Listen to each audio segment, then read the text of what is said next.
Boa noite, irmãos. Que a graça e a paz do nosso Senhor e Salvador Jesus Cristo seja sobre todos vós. Amém.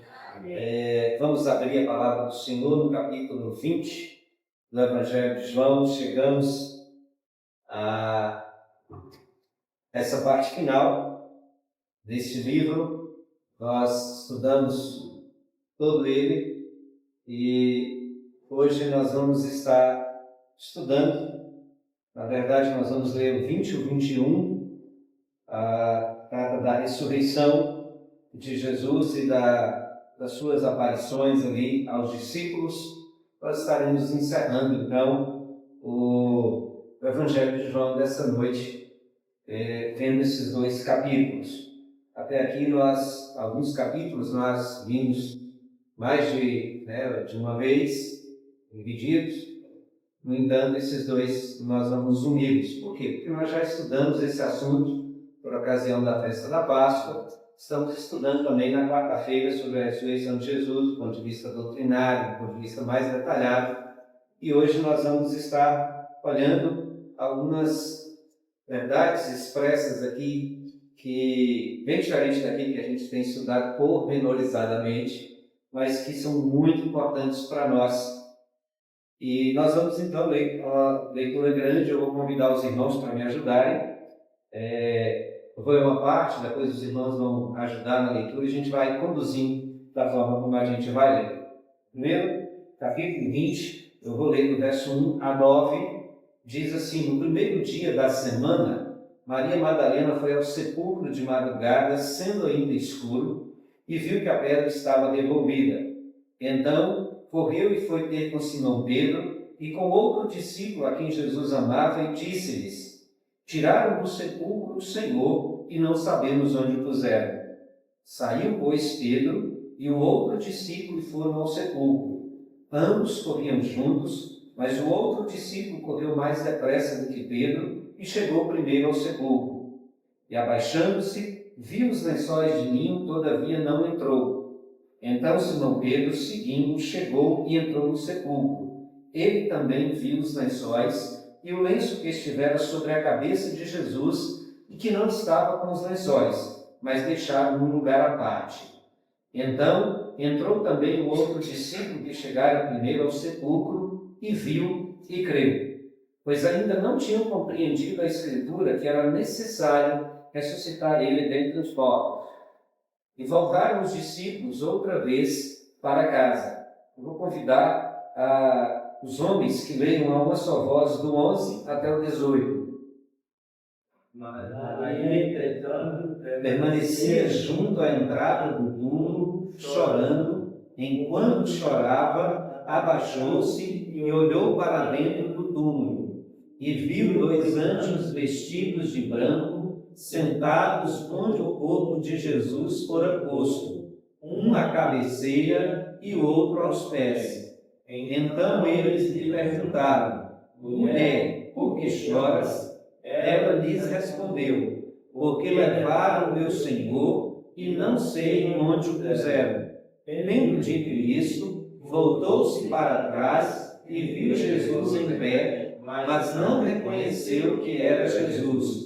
Perguntou-lhe Jesus: mulher, por que choras? A quem procuras? Ela, supondo ser o jardineiro, respondeu: Senhor, se tu o tiraste, dize-me onde o puseste, e eu o levarei. Disse-lhe Jesus: Maria. Ela, voltando-se, lhe disse em hebraico: Rabone, que quer dizer mestre. Recomendou-lhe Jesus: não me detenhas, porque ainda não subi para meu Pai, mas vai ter com os meus irmãos e dize-lhes: subo para meu Pai e vosso Pai, para meu Deus e vosso Deus. Então saiu Maria Madalena, anunciando aos discípulos: vi o Senhor, e contava que ele lhe dissera essas coisas. Vou convidar as irmãs para ler o 19 até o 23. Ao cair da tarde daquele dia, o primeiro da semana, trancadas as portas da casa onde estavam os discípulos, com medo dos judeus, veio Jesus, pôs-se no meio e disse-lhe: paz seja convosco. E, dizendo isto, lhes mostrou as mãos e o lado. Alegraram-se, portanto, os discípulos ao verem o Senhor. Disse-lhes, pois, Jesus outra vez: paz seja convosco. Assim como o Pai me enviou, eu também vos envio. E, havendo dito isto, soprou sobre eles e disse: recebei o Espírito Santo. Se de algum perdoados os pecados, são perdoados.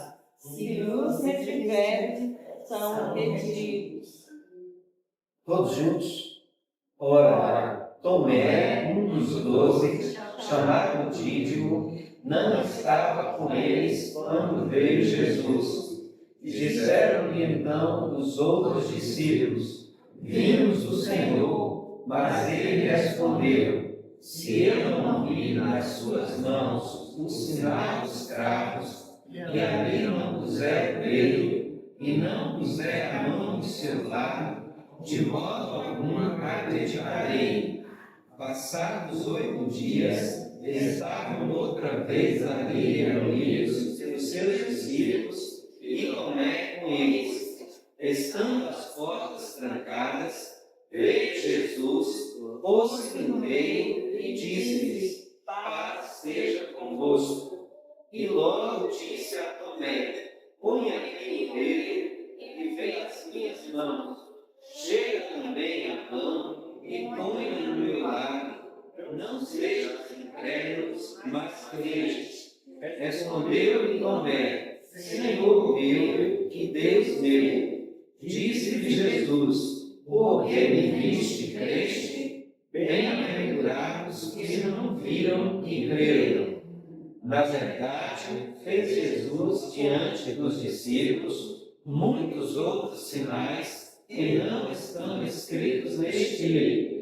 Estes, porém, foram registrados para que creias que Jesus é o Cristo, o Filho de Deus, e para que, crendo, tenhas vida em seu nome.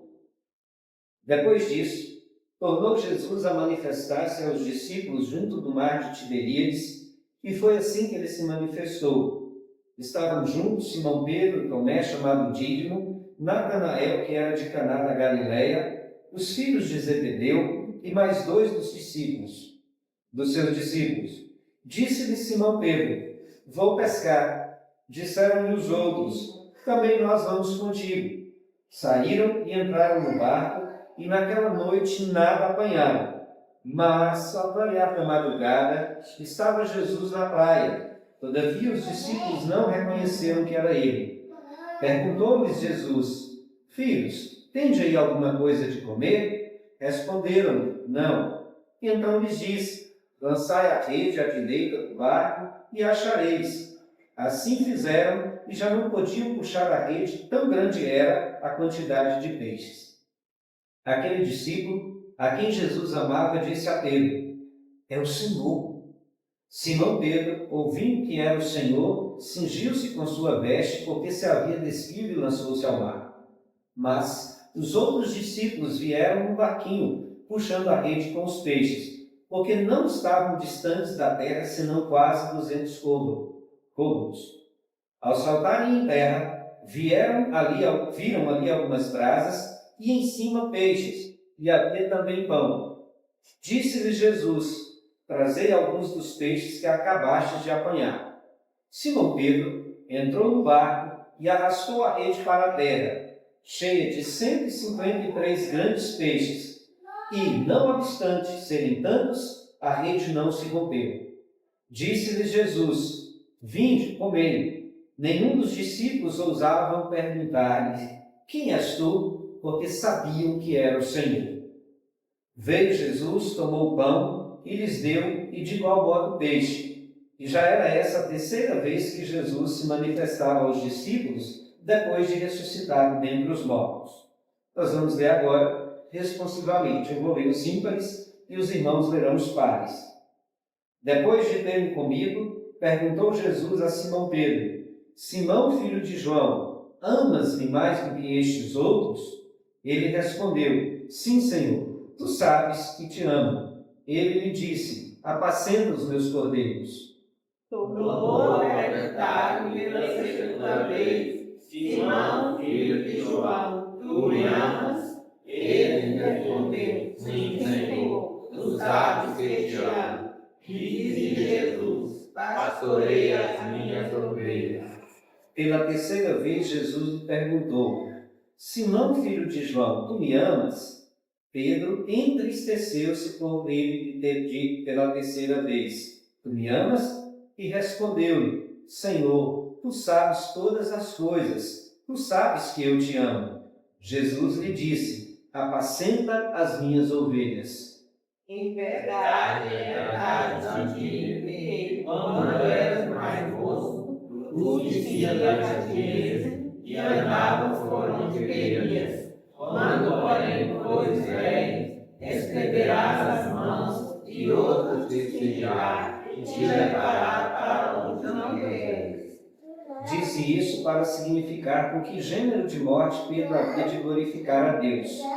Depois de assim falar, acrescentou-lhe: Segue-me. Então Pedro, recolando-se, viu que também podia ser um discípulo a quem Jesus amava, o qual na ceia se inclinara sobre o peito de Jesus e perguntara: Senhor, quem é o traidor? Vendo, pois, Pedro perguntou a Jesus: E quanto a este? Respondeu-lhe Jesus: Se eu quero que ele permaneça até que eu venha, este morra, quando a ti segue. Então se tornou corrente entre os irmãos o dito de que aquele discípulo não morreria. Ora, Jesus não dissera que tal discípulo não morreria, mas, se eu quero que ele permaneça até que eu venha, que te importa? Este é o discípulo que dá testemunho a respeito dessas coisas e que as escreveu, e sabemos que o seu testemunho é verdadeiro. Todos juntos? Há, porém, ainda muitas outras coisas que Jesus fez. Se todas essas fossem relatadas Uma por uma, creio eu que nem num livro caberiam os livros que seriam escritos. Ó Deus amado, continue a falar ao nosso coração. Abra, Senhor Deus, o nosso entendimento, a nossa mente, a nossa razão, para compreender, e o nosso coração para crer, para que de fato possamos, ó Deus, cumprir aquilo que é o propósito deste Evangelho, que venhamos a crer que Jesus, de fato, é o enviado do Senhor, é o Salvador, e somente por Ele podemos ter a vida eterna. Nós te pedimos em nome de Jesus. Amém. Bom, e aí? Chegamos então, depois de Jesus ter sido morto, sepultado, o que esperar? Coloquem-se, ou coloquemo-nos no lugar dos discípulos. Tudo que eles haviam passado parece ter sido em vão. Haviam seguido o Mestre alguns durante 3 anos. Haviam deixado tudo. Eu diria que se fosse no linguajar nosso, talvez não nosso cristão, mas no linguajar dos nossos dias, apostaram tudo que tinham, dedicaram suas vidas, deixaram seu comércio, seus afazeres, como Mateus no emprego público, e seguiram a Jesus, confiaram. E agora, 3 dias há, 3 dias fazem que o Mestre está morto. Foi sepultado. Foi colocado uma pedra sobre o seu sepulcro e além da pedra colocado o selo para garantir que aquela pedra não seria removida e como se não bastasse colocar uma escolta de soldados romanos. Ninguém se ousava, ninguém se ousasse conseguiria aproximar então daquele tempo. Mas, no raiar do dia, no domingo, o primeiro dia da semana, algumas mulheres se encaminham ao túmulo. Há uma música que eu gosto muito que ela diz que Maria, desolada, desconsolada, chegava-se até ali. Imaginemos a cena daquelas mulheres que estavam indo até o sepulcro, levando os perfumes para ungirem a Jesus e perguntando umas às outras: quem é que vai remover aquela pedra? Quem vai tirar aquela pedra para que nós possamos, então, ter acesso ao corpo? Parece que elas nem estavam preocupadas com os guardas, que não permitiria mesmo que tivesse alguém para remover a pedra. E ali, quando chegam, descobre que a pedra está removida. Ao olharem no túmulo, veem que Jesus não se encontra. Os soldados haviam desmaiado quando aquele trovão, aquele terremoto sacudiu, quando as coisas se abalaram, quando Jesus rompe o poder da morte e a vida troveja, e a vida resplandece. Aqueles soldados desmaiaram. E se nós levarmos em conta o restante do texto, parece que após eles verem que Jesus havia ressuscitado, eles correm para dar notícia aos sacerdotes que os haviam colocado ali. Talvez atemorizados, ou por terem visto Jesus ressurreto, ou atemorizados, porque que diriam agora deles? A eles fora confiado o sepulcro, fora confiado o corpo, e agora o corpo não estava mais ali. Eles haviam visto, mas quem acreditaria neles? Se os próprios discípulos que seguiram Jesus não acreditaram, quem confiaria na palavra deles? E por isso, irmãos, eu gostaria de convidá-los a que nós estejamos andando por esse texto e vendo algumas realidades demonstradas ou mostradas por Jesus que são muito importantes para a nossa vida. Primeiro é o fato de que Jesus de fato ressuscitou. Ele não ficou detido, ele cumpriu a sua palavra quando ele disse que eu dou a minha vida e torno a reavê-la. Quando ele disse que ele deveria se morrer, mas que ele haveria de ressuscitar. E isso nos leva a entender que também a sua promessa de que ele voltará para nos levar, ele haverá de cumprir. Por isso, nós podemos nos alegrar. Nós podemos, até mesmo hoje pela manhã, já ainda madrugada, 5h pouca da manhã, eu preguei na reunião de oração da SAF. E aí nós olhamos lá o texto de 2 Coríntios, quando Paulo diz que nós não devemos estar abatidos pela leve e momentânea tribulação que nós passamos. E eu disse para as irmãs, parece que Paulo está sendo sarcástico quando ele diz que é leve, né? A gente olha o peso às vezes, as coisas que nós passamos aqui são tão pesadas. Paulo diz que é leve e momentânea, é passageira. E por isso nós podemos olhar, Jesus ressuscitou, venceu a morte. O que passarmos por aqui se torna leve, se torna e é momentâneo, porque nós vamos passar toda a eternidade lá na glória eterna. E nós podemos ter a certeza, porque Jesus ressuscitou, ele não ficou morto, ele cumpriu sua promessa. E agora nós podemos encarar a vida dura que nós temos pela frente. A oposição de muitos que se levantam dentro da própria igreja. A oposição daqueles que se levantam e que se levantam cada vez mais para fazer oposição ao Evangelho.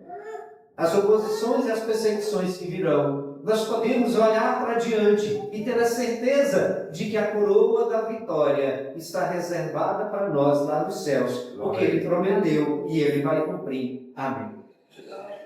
Essa é a primeira coisa que nós podemos ver pelo fato de que Cristo ressuscitou. Mas a outra coisa que nós gostaríamos de estar olhando nesse texto é que Jesus aparece em diferentes momentos, em diferentes situações, para diferentes pessoas, e ele aborda essas pessoas de forma diferente. O que significa isso? Significa que ele trata cada um de nós na nossa particularidade, com as nossas peculiaridades. Uns com pensamento mais rápido, outros mais lentos, uns que são extremamente racionais, outros que são extremamente emocionais.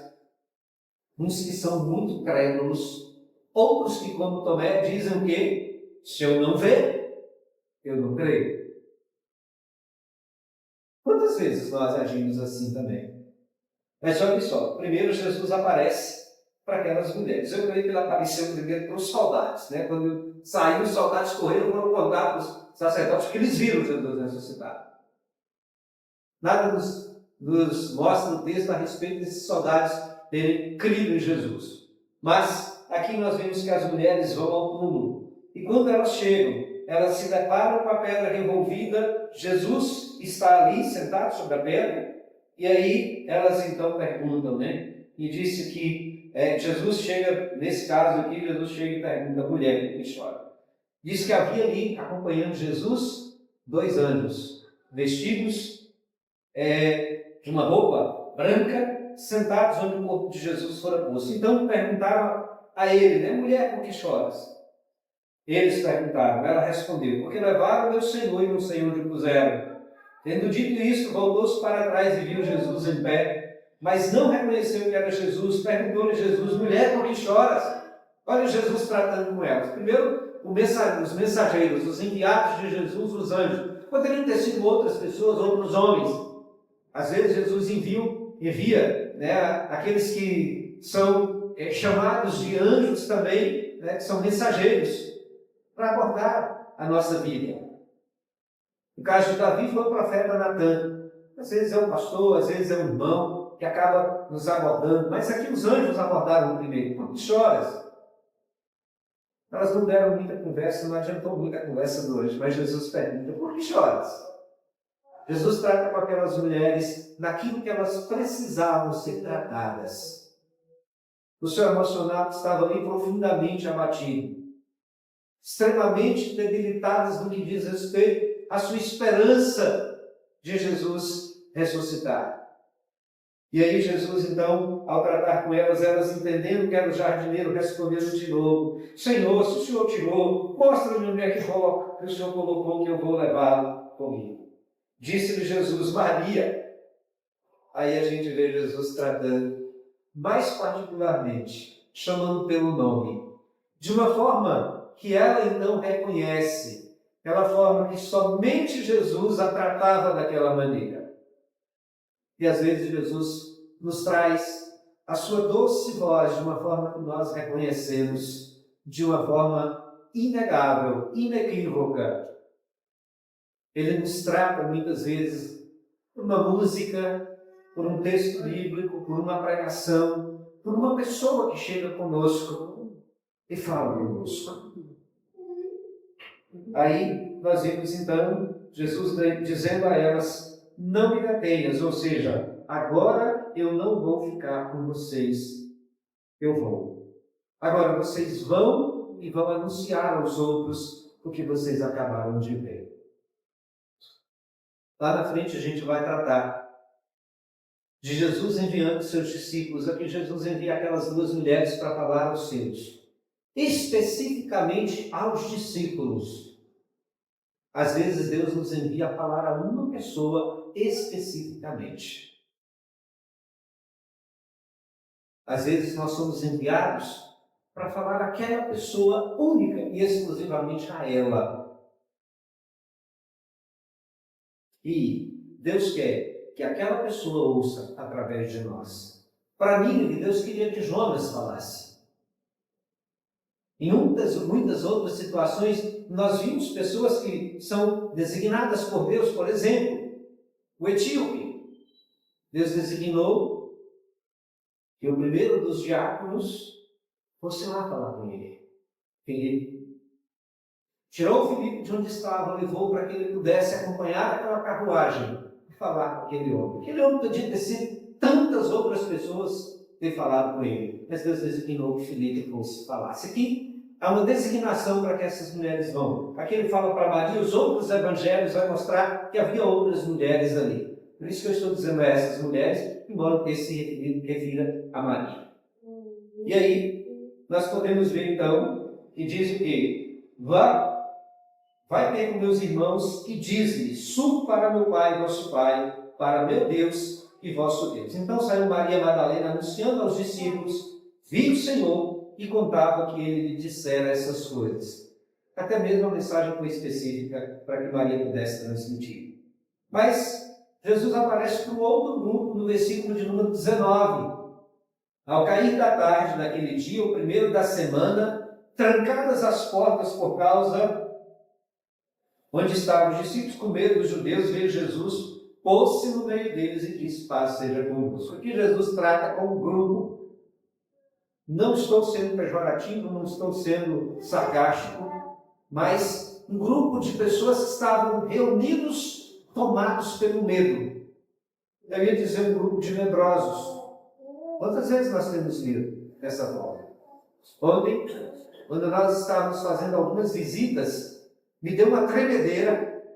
Nem falei: por que você está desse jeito? Eu fiquei com medo da mulher, da forma como a mulher estava tratando a gente. Deu medo. Deu uma tremedeira lá. Às vezes, quando a gente está pregando, também dá uma tremedeira quando a gente sobe do grupo. E aqui está aquele grupo reunido com medo dos judeus, por causa de tudo que eles haviam feito. E Jesus vai tratar com esse grupo de uma forma bem particular também. Tudo fechado, tudo trancado. Ao invés de Jesus bater na porta como Pedro fez no futuro, lá depois, quando Pedro se liberta da prisão, Jesus, ao invés de bater na porta, Jesus se coloca no meio deles. Jesus rompe as barreiras para ele ser Deus, e agora, glorificado, ele se coloca no meio deles e trata como? Não deu nenhuma bronca, mas chega com a sua doce voz, aquela voz conhecida deles, numa expressão que eles já conheciam tão profundamente, diz: paz seja convosco. Eu fico imaginando a meiguice que Jesus deve ter dito essas palavras. Todos eles agora se aquietam, relaxam. Eles estão vendo o Senhor ressurreto, o Senhor da glória. Eles que não estavam acreditando nas mulheres agora passam a crer. Sentem a presença de Jesus, mas ouvem a sua doce voz. Eu lembro de um hino que diz a respeito dessa doce voz. Não vou cantar aqui porque fugiu a letra agora do meu pensamento. E olha só, mas Jesus então, dizendo isso, ainda lhes mostrou a mão e o lado. E olha só, eu convido os irmãos a ler a segunda parte do versículo 20. Todos juntos? Alegraram-se, portanto, os discípulos ao verem o Senhor. Como é bom, irmãos, quando a gente está no meio da provação, quando a gente está no meio daquela angústia terrível, muitas vezes entristecidos, perplexos, desanimados, nos sentindo desamparados, nos sentindo sozinhos. E nós ouvimos a doce voz de Jesus. Às vezes através de um hino, às vezes através de uma palavra, através da leitura da Bíblia, às vezes tão somente porque o Senhor, pelo seu Santo Espírito, fala ao nosso coração, à nossa mente. Aqui Jesus trata com aqueles que estavam ali e nesse momento Jesus também os envia. Assim como enviou as mulheres, agora Jesus envia de uma maneira bem mais ampla, abrangente, quando diz: assim como o Pai me enviou, eu também vos envio. Aquele grupo que estava ali, tomado pelo medo, Jesus disse para eles: ó, eu vim, enviado pelo Pai. Como é que o Pai me enviou? Quando eu vim aqui, vivi todas essas situações que vocês conheceram e andaram comigo. Muitas vezes, passando ali as dificuldades que a vida nos impõe, Jesus teve um momento que ele dorme no barco, no meio de uma tempestade, de tão cansado que ele estava. Nós somos enviados muitas vezes para poder pegar no pesado, e não só no pesado lá fora, no que diz respeito ao nosso sustento material, mas às vezes pegar no pesado no que diz respeito à obra de Deus, sair no sol quente, levar a porta na cara, levar pessoas que muitas vezes nos distragam. Hoje mesmo, quando nós estávamos convidando, não disse: não quero. Pelo menos não chamou o cachorro para correr atrás. Não jogou um balde de água quente, como muitos séculos foram queimados por causa disso. Reverendo João Régua, já falecido há alguns anos, João Sindra Redel, homem de Deus, foi meu pastor e muito aprendi com ele. A gente chamava ele do pastor paciência. Pensa no homem calmo. Uma igreja do nosso presbitério, a igreja de Cocos, passou por uma dificuldade e acabou que um grupo saiu. O presbitério, contra a vontade da igreja, contra a vontade da igreja que ele estava, porque ele estava pastoreando, talvez, não vou dizer que eu nunca perguntei para ele, contra a vontade dele mesmo, designou: o senhor vai para Cocos. E ele foi, em obediência.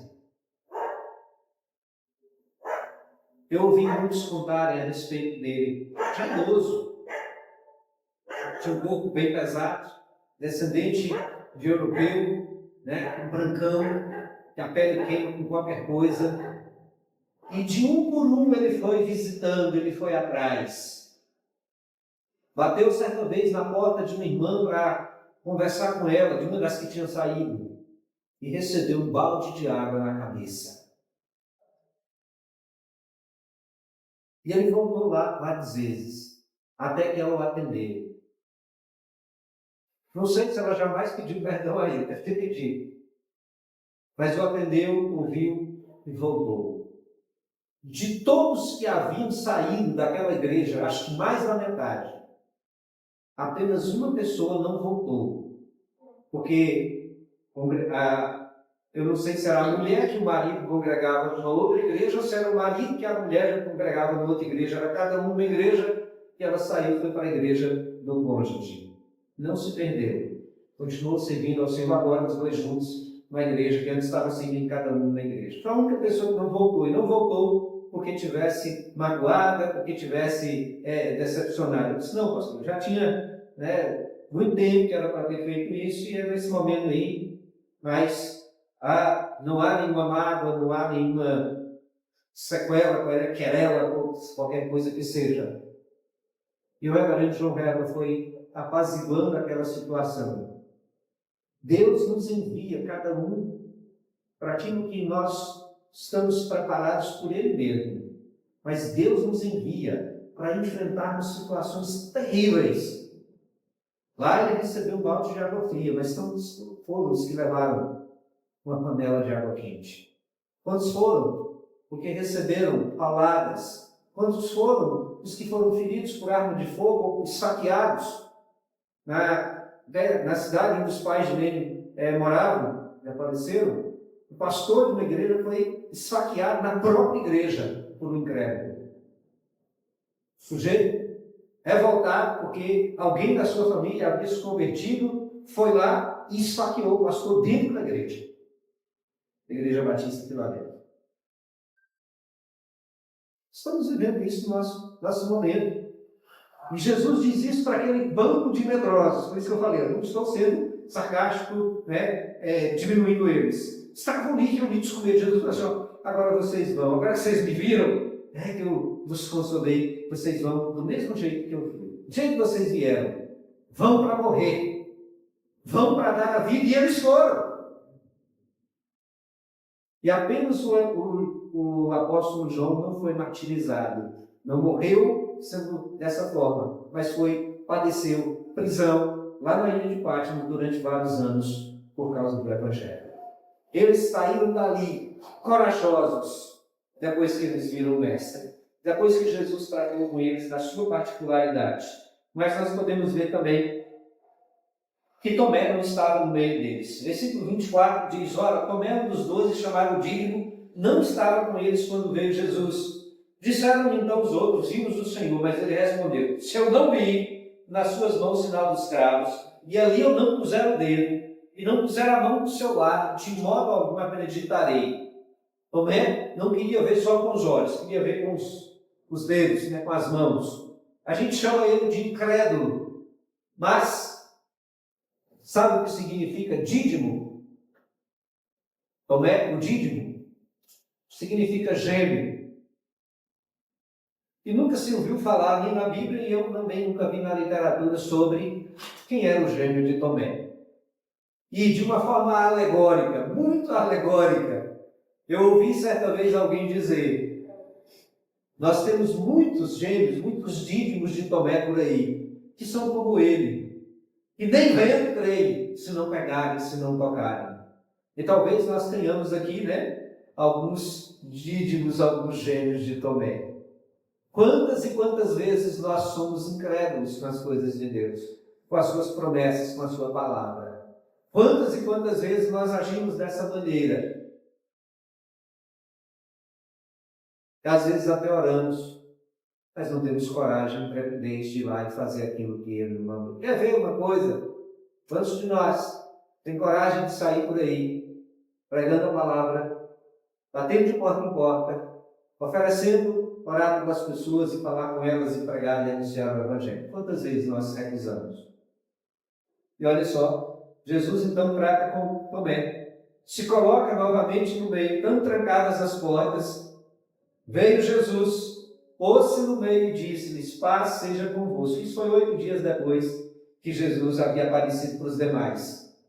E não trata com os outros, trata exclusivamente com Tomé. Estavam os outros ali reunidos.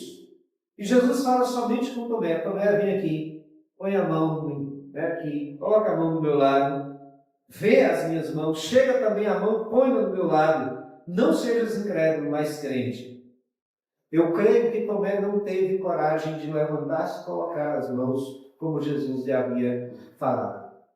O texto é sucinto, pode ser que tenha feito, mas aqui, pela forma como o texto trata, respondeu-lhe Tomé. A ideia é que Tomé já diz: não precisa, Senhor, eu já estou lhe vendo, eu já creio agora. E ele se prostra diante de Jesus. Eu não sei se ele se prostrou, se ajoelhou, mas eu digo que ele prostra a sua crença, a sua fé, quando ele diz: Senhor meu e Deus meu. Senhor meu e Deus meu. Olha a expressão de fé.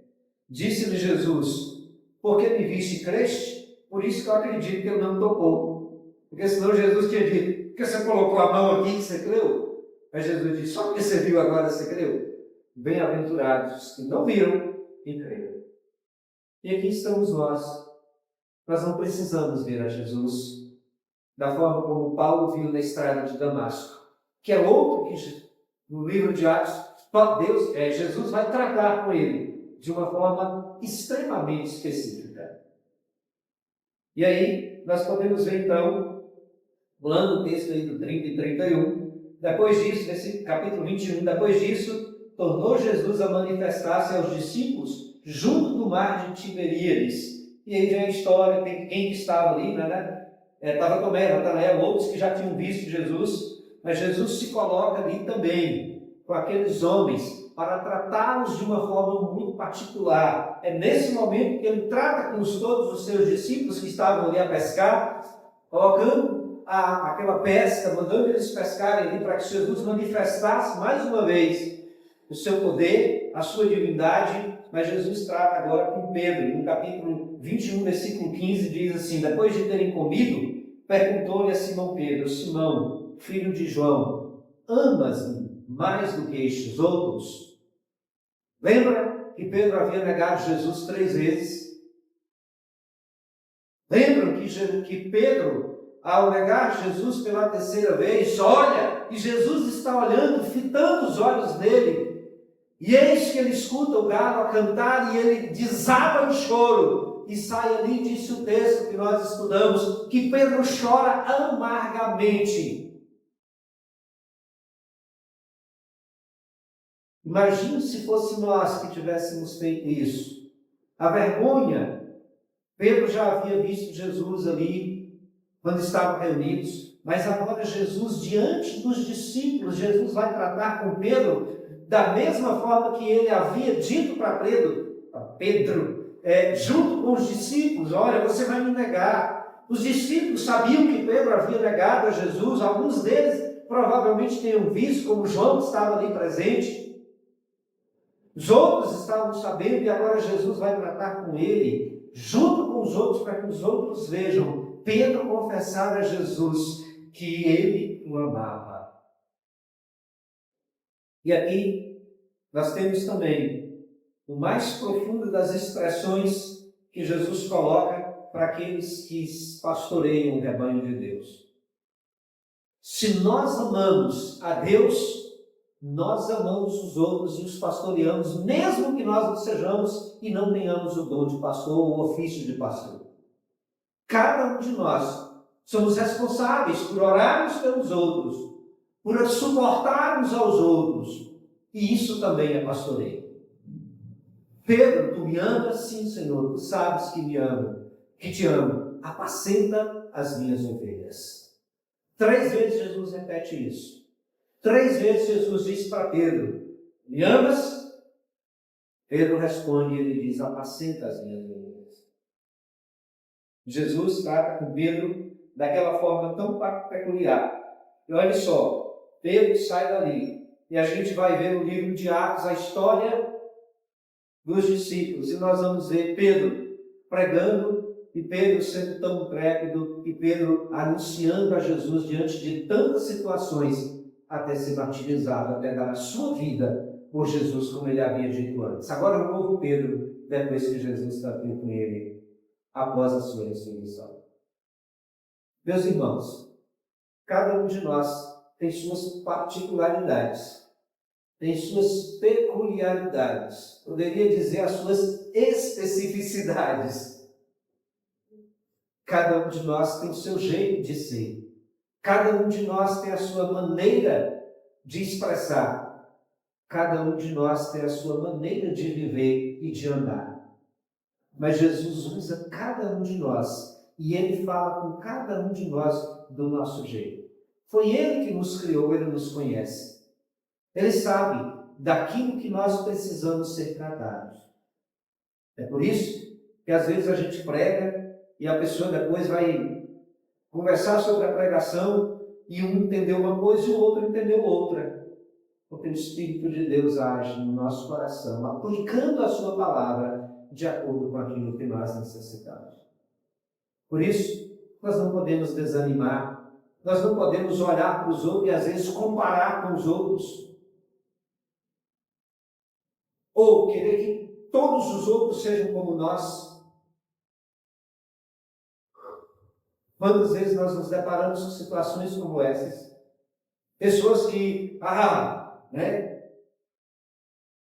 mas eu faço dessa maneira, eu faço daquela maneira, você tem que fazer também. Deus trata com cada um de acordo com a sua maneira própria de ser. O que nós não podemos jamais é deixarmos de ouvir a doce voz do nosso Mestre. Deixarmos de dar atenção à voz do seu Espírito que nos fala dia a dia pela sua palavra. Deixar de ouvir, de nos alimentar da sua palavra. E Ele haverá de nos tratar de acordo com aquilo que nós necessitamos. Mas também precisamos entender que todos nós fomos enviados a fazer a obra do Senhor, a anunciar a obra do Senhor até que Ele venha.